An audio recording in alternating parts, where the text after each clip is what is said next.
So thanks a lot. Today we'll be talking about 7 ways to hang yourself with Google Android. Namely, we'll be discussing the 7 most common security mistakes that we think developers can make while writing Android applications. A few words about ourselves. My name is Katrina, and I'm the founding member of Security Research Group at Fortify Software. Now we're part of HP. I primarily work on static analysis tools, so I'm trying to figure out how they can detect security vulnerabilities in the code automatically. And I'm always trying to improve the tools and figure out how to detect more different types of vulnerabilities. So now we're looking at Android. I got interested in security when I was a student at UCSD. I took computer security class and got fascinated with the subject and stayed around and actually managed to do my master's thesis in security, and so here I am. I have a pleasure of co-presenting this talk with a colleague of mine from UC Berkeley, Erica Chen, and she is going to introduce herself. Hi, I'm Erica Chen. I'm a PhD student in computer science at UC Berkeley. I'm in the Security Research Group. I received my undergrad degree at University of Virginia. My current research interest is in improving mobile phone security. And my most recent work was on vulnerabilities in inter-application communication in Android. Before we proceed, I want to emphasize that this talk is a great example of collaboration between the industry and academia, and we're very, very, very excited to be working with each other because we get to incorporate all the analysis techniques that we both are working on into Fortify's tools, and these tools are used by enterprises all over the world. So let's begin. We divided the talk into 4 sections. First, we're going to briefly introduce Android platform. We're basically not sure how many of you are familiar with it and to what extent, so we're going to just give you a brief intro, enough so you'll be able to follow the rest of the talk. Then we're going to talk about the 7 security vulnerabilities that we think are going to be very, very common in real-world Android applications. Then we'll talk about results of empirical analysis, and we'll conclude with some observations and lessons learned. In terms of introduction to Google Android, we're going to discuss architecture, security model, and also application breakdown. Basically, Android manifest, which is a configuration file that comes with every Android application, components of Android application, and also inter-component communication. So Android is built on top of Linux kernel. So basically, it provides things like device drivers and memory management. On top of the kernel, we have some native libraries written in C and C++, and they provide things like graphics and database management and browser engine WebKit, for example. These can be accessed via Java interfaces. On top of the native libraries, there's a modified virtual machine, which is called Dalvik virtual machine, which runs .dax rather than .class files. Let's see. Android applications are written in Java, and they're written using the Google Android SDK, which is basically a Java interface that allows you to access systems and services of the Android platform. So the whole idea behind mobile platform is the fact that you're going to be running lots and lots of different applications on your system. And so you might be installing and downloading a banking application that's going to be dealing with some sensitive data.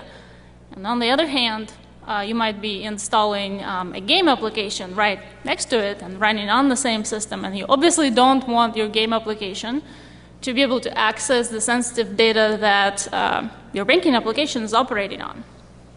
So in order to achieve this, Android platform makes sure that every application is isolated from each other.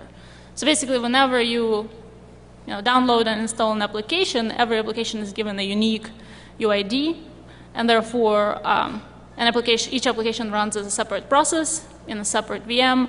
And typically, applications cannot talk to each other and see each other's, well, they can talk to each other, but they can't see each other's private data unless you do something funny.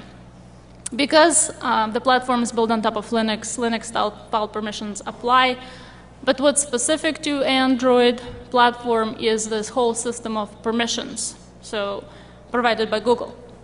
Permissions allow you to protect access to things like sensitive APIs, so APIs that allow you to access location services, network, Wi-Fi, Bluetooth, etc. Permission system also allows you to protect access to content providers, which are basically databases. And it also protects inter and intra-application communication. Permissions are requested by an application at install time, and so they're also granted once or denied at install time, and then at runtime they're enforced. And now let's talk about the different components of Android applications. So applications are divided into components. There are 4 types of components. The first type of component is an activity. And activities they're basically the user interfaces. So each screen you see on your Android application, that's its own activity. Services are components. They run in the background and they don't interact with the user. So these are well suited for long-running processes. So like if you wanted to implement a music player, things that run in the background, that's what a service would be for. Broadcast receivers receive messages from other components. So this can be like for things like system event notifications or messages from third-party applications. And finally, we have content providers. And content providers are basically, you can think of them as databases. So each application contains a manifest, and the manifest does a couple things. First of all, it declares application components. So as you can see here, we have an example of an Android manifest. And here it's declared there's a my activity and a my receiver. So the components are declared here. And if the developer doesn't declare the components here, then the system would not know about them. The manifest also specifies application requirements. So this can be things like platform versions or input configurations or specific hardware requirements. So in this example, you can see here that the developer is requesting the camera feature. It's using the camera feature. And it's also requiring that the minimum SDK version be 8. So most importantly, the manifest is where permissions are requested. So as Katrina said, these are things that are denied or granted at install time. And so here we have this application is requesting the internet and camera permission. And finally, developers can also create their own permissions, and these will be applied to the global system. So here we have a new permission being created, and the developer can also set how that permission's to be obtained. So they can say that it's a normal permission and will be granted automatically on install. They can say that it needs the approval of the user, or it can require that an application requesting this permission has the same signature as the application that defined this permission. So despite the default isolation that Katrina had mentioned, applications can communicate between one another through the use of intents. And you can basically think of intents as messages. They're sent between components of applications. Furthermore, applications can be sent between components within the application and also components in different applications. So you're using the same mechanism for both inter and intra-application communication. And as said before, they can also be used for event notifications from the system. So there are 2 types of intents, explicit intents and implicit intents. So explicit intents are intents where the sender specifies the recipient by name. So in this example, we have the Yelp application, and I'm sure all of you are familiar with Yelp. You can pick a restaurant, and then there's a feature where it'll show you where that restaurant's located on a map. And so suppose the Yelp application had a particular map application that they wanted to use. So to do this, Yelp simply creates an explicit intent, addresses it to that particular map application, and then sending the intent will launch that map application. So in this example, with explicit intents, it's important to note that only the specified destination will receive this message. So the other type of intents are implicit intents, and these are intents without a specific destination. So instead, the developer specifies this thing called an action in the message, and then it leaves it up to the system to determine which component is most suited to handle that particular action. So actions are meant to describe the general requirements of the intent, and this is so that the sending application, the Yelp application, doesn't need to know what other applications are installed on the phone. So actions should specify what the receiving component should do. So some common actions include the view action, the edit action, but really the action can be any string created by the developer. So going back to the Yelp application, they could have sent an implicit intent with the view action. And then the system will then look at the receiving components and look at what actions can be handled. And in this case, there's only one component that can handle the view action. So the system will deliver this intent to that map application. So in a couple cases, there may be more than one application that can handle this action. So depending on the type of the requesting component, either the user will be prompted to choose what the receiving application should be, or the system might decide what that application should be, or the system will deliver it to all possible recipients that can receive that particular action. So in this example, let's say the system will deliver this intent to the browser application instead. So just to give you an example of the code snippets for these intents, in the first example, you see the explicit intent, and you can see that this intent is the class name is being set. So that's the destination that's being set. And this intent should be used when the developer has a specific recipient in mind.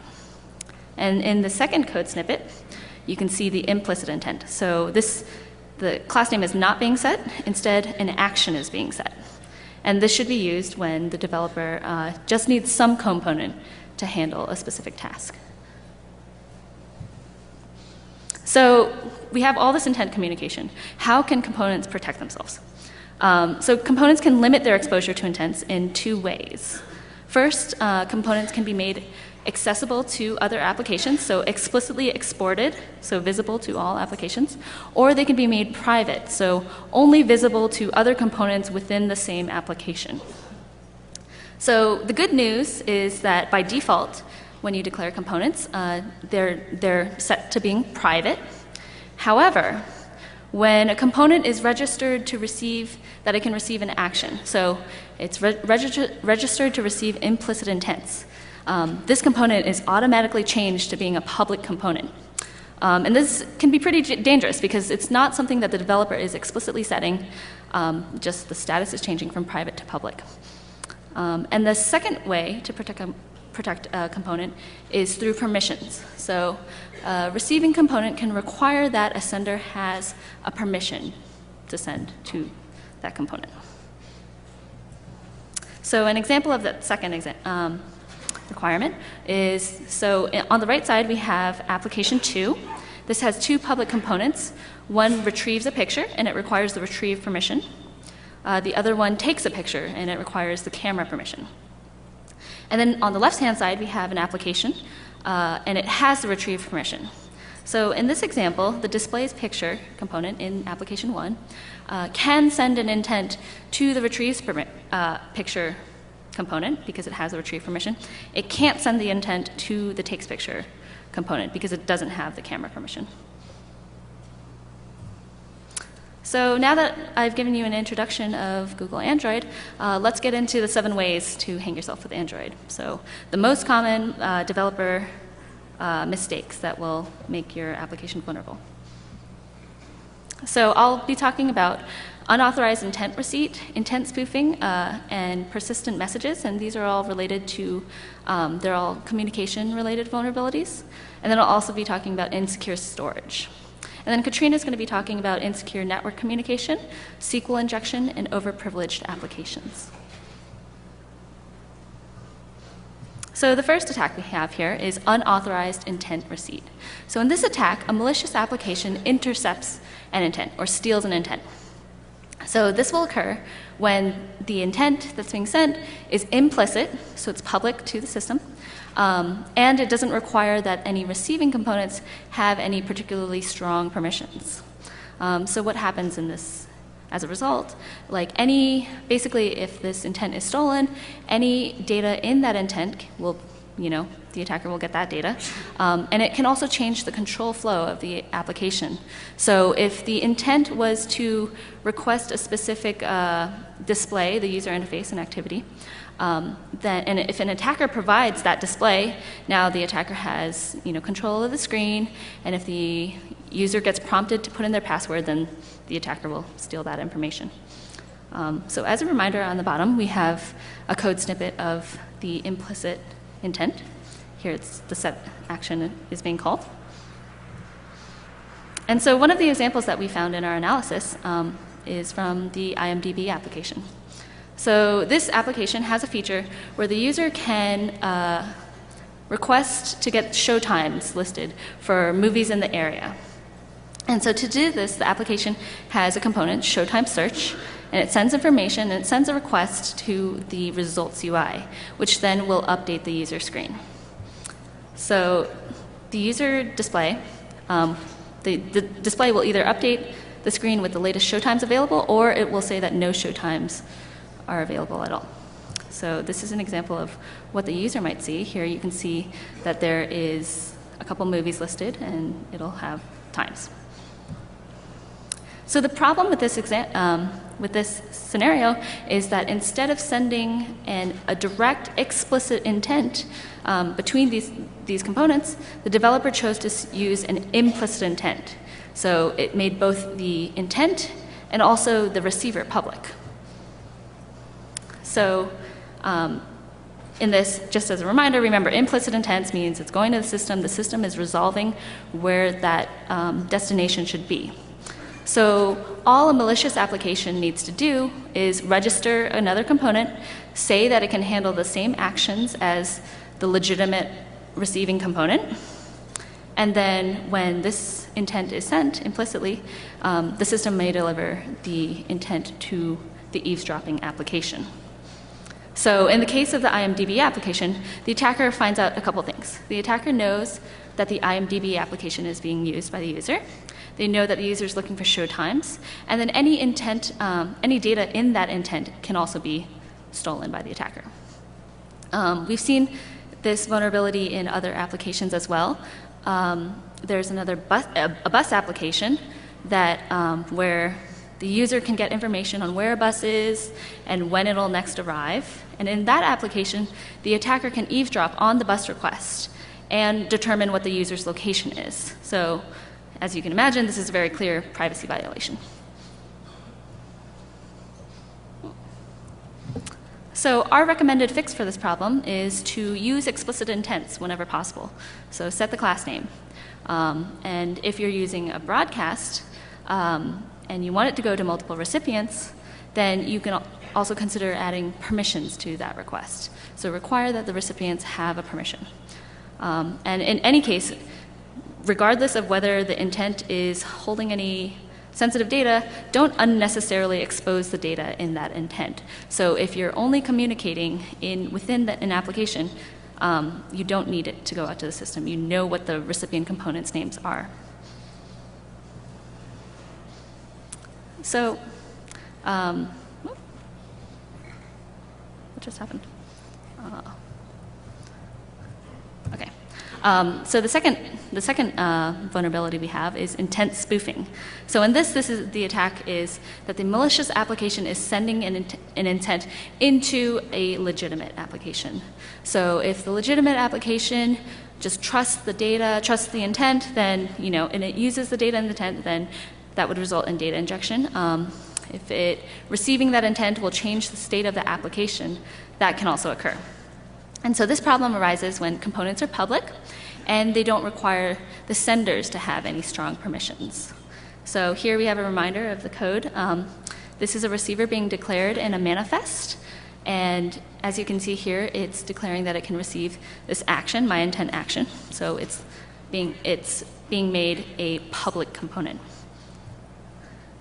So this attack exploits a vulnerability on the receiving side. So let's go back to the IMDb example. We had the receiving component that updates with show times or says that there's no location error. So if you recall, it was receiving an implicit intent, which made that component public. And so as a result, a malicious application can simply send an intent to that component. So it can either send it explicitly or implicitly. And if an attacker does this, then if the attacker in particular is sending the no location error, then the user will get informed that there are no movie showtimes available. So instead of what you would see on the left, which is a list of all the showtimes, the user would basically, it would be a denial of service. So the user would see that there are no movies available. And then going back to another example, in the same bus application as before, an attacker can inject fake bus information into a component.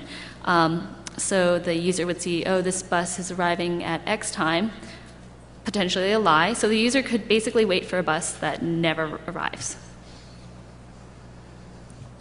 So our recommended fix for this problem is to use the exported flag when declaring components and explicitly make the component public or private. So always make it, like, even if you don't need to, always make it explicitly stated, and make it private whenever possible. If the situation is that the component is supposed to be a public component, then consider limiting the interface by requiring that the sender has a permission. So in the second example, you can see that even though the exported flag is true, it also has a permission. So it's limiting the types of intents that can be sent to this component. So in any case, make sure that public components aren't performing any sensitive operations. So our third vulnerability type is persistent messages. And in Android, these are called sticky broadcasts. And this is a particular attack. It's a special case of the unauthorized intent receipt, which is the first attack we presented. To give you a little background first, broadcast intents, instead of the typical one-to-one communication, it's a one-to-many communication. So one message is being sent to any components that can potentially receive this message. And then a sticky broadcast is a broadcast intent that persists. So it's expected to stay around. And they're accessible after they've been delivered already, and they're rebroadcast to any future new receivers. So there are a couple problems with this new type of intent. So like the typical unauthorized intent receipt problem, any malicious attacker could basically steal data, any data contained in the intent. But this is a special type of intent. So there are two other things that can happen. So first of all, sticky broadcasts can't be restricted to a certain set of recipients. So you can't require that the recipient has a permission. So there's no limitation on that. And also, this intent is expected to stay around. And so the problem here is there's this expectation, but anyone with a broadcast sticky permission can steal that intent and remove it permanently. So here's an example that illustrates that. We have, on the left, we have a list of sticky broadcasts, and then we have a malicious receiver. And this receiver has the broadcast sticky permission, which is a normal permission. It gets granted by default when you install an application, so the user doesn't see it. And what the attacker can do is basically remove this sticky broadcast. And so as a result, this new receiver, the victim application that appears later, won't get this data in the sticky broadcast. So our recommendations for this vulnerability is that Regular broadcasts should be used whenever possible, and these broadcasts should be used with the requirement of having the recipients have a permission. And also, regardless, don't put any sensitive data in a sticky broadcast. Anyone can read it. Our fourth vulnerability is on insecure storage. So what can happen when you have insecure storage? So people will save their passwords, location, contact information, all sensitive data. And if storage is insecure, then this can be stolen. So we're looking at specifically at the SD card. So the SD card has files, and these are all world readable. So anyone can read it. Users can read it. It can be synced to your computer. So your computer will have those files. And then also the files will persist. Even after the application that created that file gets uninstalled, these files will remain on the SD card. So an example that we found in our analysis is in the Kindle application. So the Kindle application saves a bunch of data on the SD card. First of all, it saves the ebooks on the SD card. And this can be a problem because third-party applications can read the SD card, which means they can get access to the ebooks. So an attacker can have free ebooks. Whether they can read it or not depends on the DRM, so some are not protected. Another issue is that the covers of the books are also saved to the SD card. And so this is a privacy violation. Some people are sensitive about others knowing what books they read. So this information should not be leaked. And finally, the folder, after you uninstall the Kindle application, the folder that contains all of this data retains on the SD card. So an example that you can think of is, a common situation is, users want to move on to the next cool phone, so they sell their old phone, and even if the old owner or the new owner does a factory reset on the phone, they're clearing the data on the phone, it's not clearing the data on the SD card. So what happens is when the new owner, the new owner has access to the SD card, can just look at it. They can also install the Kindle application, and the Kindle application will automatically look in this folder and load the books in that folder. So again, this is another privacy violation because we don't want other people to have access to our reading material. And now, the recommended fixes for this problem include, so you could do a couple things. You could write to the application's database. You could write to the device's internal storage for the application and make sure to make that file non-readable to other applications. And finally, if you have to store your data on the SD card, then make sure you encrypt that data if it's at all sensitive. And of course, don't put the key on the SD card. People can read it. Okay, and now Katrina's going to talk about the remaining 3 ways. So the security vulnerability number 5 that we think developers can make is insecure network communication.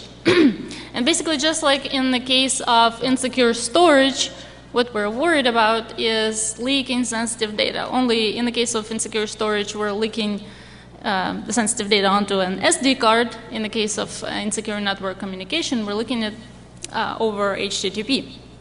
And obviously, this is not anything new. This is not vulnerability specific to mobile world or specific to Android. This vulnerability existed in regular web applications, and you'd think that we learned some from our mistakes, and we know that sensitive data needs to be sent over HTTPS, but no. Turns out that's not the case, and here are some of the examples. So we use Wireshark to sniff packets coming from the phone. And here's an example, here's a screenshot of what the mobile Twitter application sends over HTTP. And as you can see here, it sends the twit, which is basically the value of the status parameter in the clear. And in addition to that, it sends things like latitude and longitude of the person who's tweeting along, also in the clear. Obviously, both of these pieces of information are sensitive because one is the twit and the other is the person's location. So the fact that anybody can access that is bad. Here's another example, Facebook application for Android. As you can see from the screenshot, it sends things like contact email, first name, last name, also in the clear over HTTP. And the most alarming part is that the regular web application allows you to set preferences as to how you want your data sent over HTTP or over HTTPS. But in the case of the mobile application for Facebook, this option doesn't exist, and everything is just automatically sent over HTTP. So that's pretty bad too. So what's the recommended fix? Obviously, don't do it. Don't leak sensitive data, such as passwords and location, contacts. Use HTTPS when you use web views whenever possible, and just in general, think about your mobile application in the same way you would think about the regular web application, because in a lot of cases they're very similar, and most of the attacks that apply to regular web applications will probably apply to mobile applications as well. Problem number 6 is the good old SQL injection. I probably don't have to explain what this is, but just basically the idea is that untrusted, unvalidated data is used to dynamically construct SQL queries, and that could lead to bad things such as deleting tables and injecting something into the database and all sorts of other things. Again, this is not new. This vulnerability is not specific to mobile world or Android. Unfortunately, it still happens, even though, again, we've known about it for a long, long time. And here are some of the APIs in the Google SDK that are susceptible to the regular SQL injection. So here are some methods from SQLite database class that you should be aware of. So in the case of the regular web applications, when we think about untrusted input, we basically mean input that comes from outside of the application. So things like something that comes from a user interface or HTTP request. In the case of mobile world, a mobile application, it probably doesn't really make sense to think about user interface as untrusted data, because it's probably unlikely that you're going to be attacking yourself.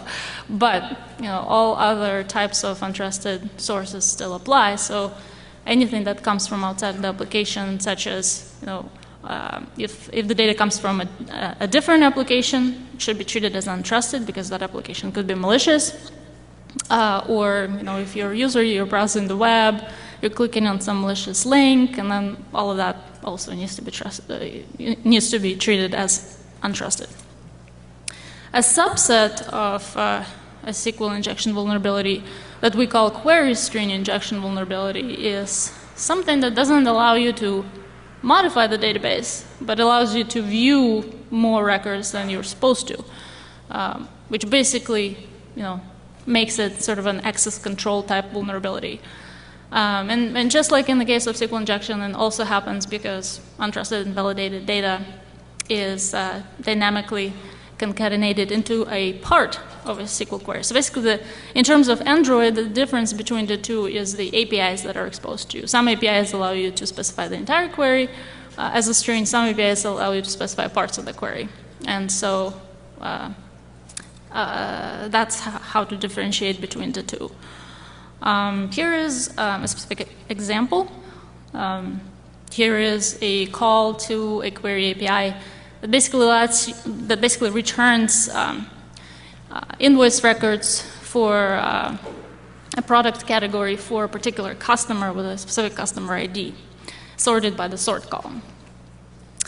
So if you supply fax machines as the value of product category, and 1, 2, 3, 4, 5, 6, 7, 8 is the value of customer ID, and price is the value of sort column, then here is what your query is going to look like. And basically, it returns you invoice records for one customer, whose customer's ID is 1, 2, 3, 4, 5, 6, 7, 8. However, if you have some piece of untrusted data come in, and that And because of that, the product category is set to something like fax machines, or product category equals \quote. Customer ID is 1, 2, 3, 4, 5, 6, 7, 8, and sort column is \quote order by price. Then your query looks very, very different. And if you stare at it long enough, you'll see that we basically were able to get around the check against the customer ID. And what that means is you now are able to see you see invoice records for all of the customers rather than just one customer with customer ID 1, 2, 3, 4, 5, 6, 7, 8, which was the intent behind the code. So I hope it's not a surprise to anybody what the fix behind SQL and query string injection vulnerability is. Parameterized queries. Make sure you use those. And don't just simply concatenate untrusted data into a SQL query. Make sure that you make it very, very clear which part of the query is the command and which part of the query is the data. And that's what parameterized queries do for you. The last and probably the most interesting and exciting security vulnerability we want to talk about is overprivileged applications. So overprivileged applications are applications that request more permissions than they really need to in order to run successfully and correctly. So why is that bad? Well, first of all, it violates the principle of least privilege. Again, you're probably familiar with it, but basically the idea is that you shouldn't have more authority than you really need to perform a task. And so why is it bad if you do? Well then, if your application has a different type of vulnerability, then and an attacker is able to exploit it, then an attacker has control over your application and therefore has all the permissions that the application requested and was probably granted, even though the application didn't actually need all of those permissions. Well, another reason why it's bad is because basically people are getting used to these permission checks pop up, and some users that are not as security savvy are going to just click okay, I accept, and it's very possible that they're going to be downloading some malicious application that requests some scare permission because it needs to steal your data. But on the other hand, if you know what security is all about, then you might be scared away and you don't want to download an application that's actually benign and just requests a scary permission that it doesn't need. So why overprivileged applications happen? What causes those? And our colleagues at Berkeley did some analysis and came up with a number of causes. And basically all of these causes stem from the fact that there is very, very little documentation provided by Google for the developers in terms of which APIs require which permissions. And I'll come back to that discussion in a few slides.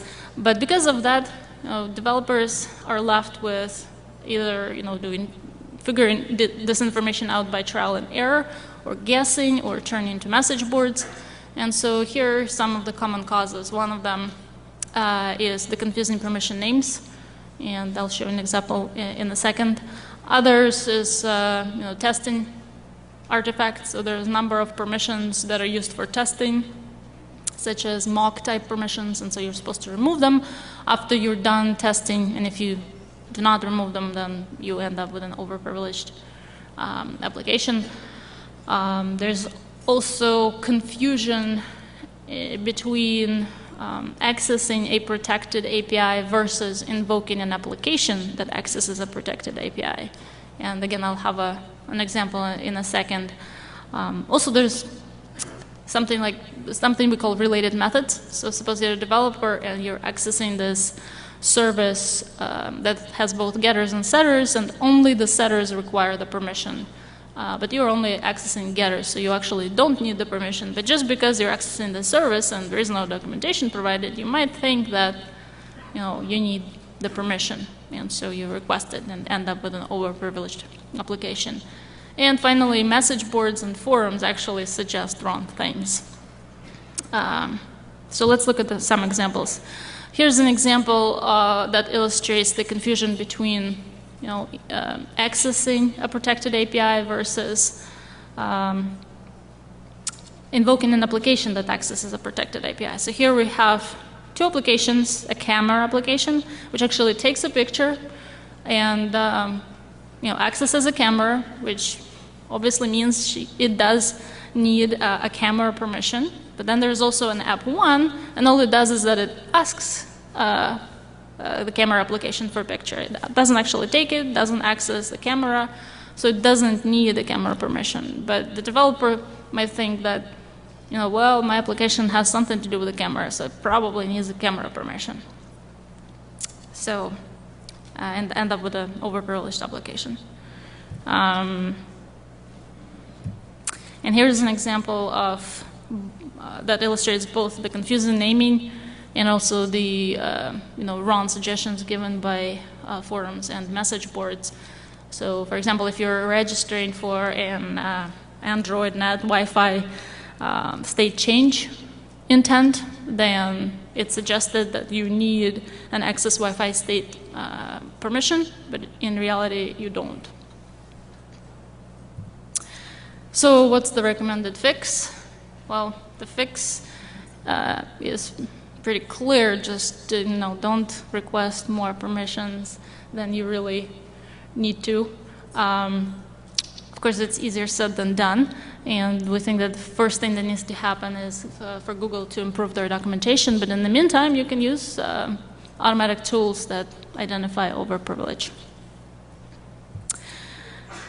Few words about empirical results. So now that we talked about the 7 security mistakes that we think people can make writing Android applications, you're probably wondering, are these mistakes actually real? Do they happen in real applications? And this table should convince you that they are indeed real. So we looked at a bunch of different applications, we scanned them with our tools, with many different tools, because we have several tools that we use, and we did some manual investigation, and so you can see that, for example, unauthorized intent receipts happen in 50% of applications that we've looked at. Intent spoofing happens in 40% of applications.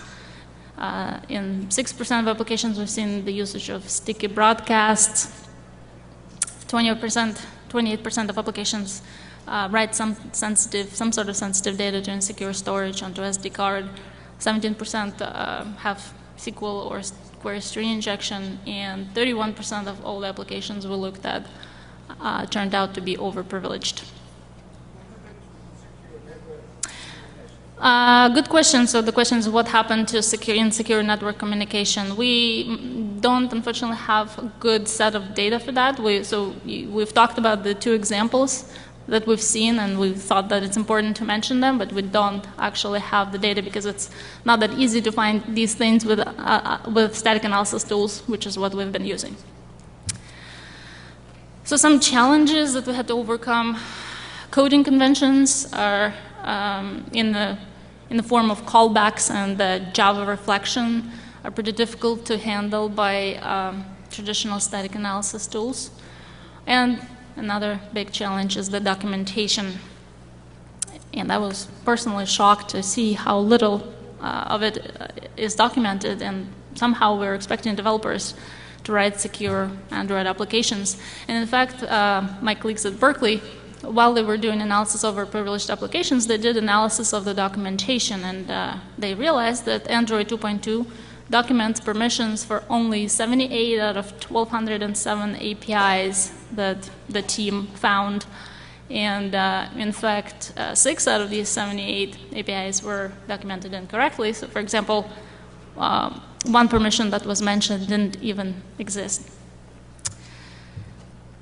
In terms of which tools identify which vulnerabilities, Fortify's tool currently can identify 5 out of the presented vulnerabilities, and Berkeley tools identify 4, and after we collaborate and combine the 2 analyses, we plan to be able to identify 6 out of the 7 automatically with the tools. Our work and research and this talk were inspired by a number of other researchers, and some of their names of some of them are on the slide. So if you want to learn more, go read those people's work.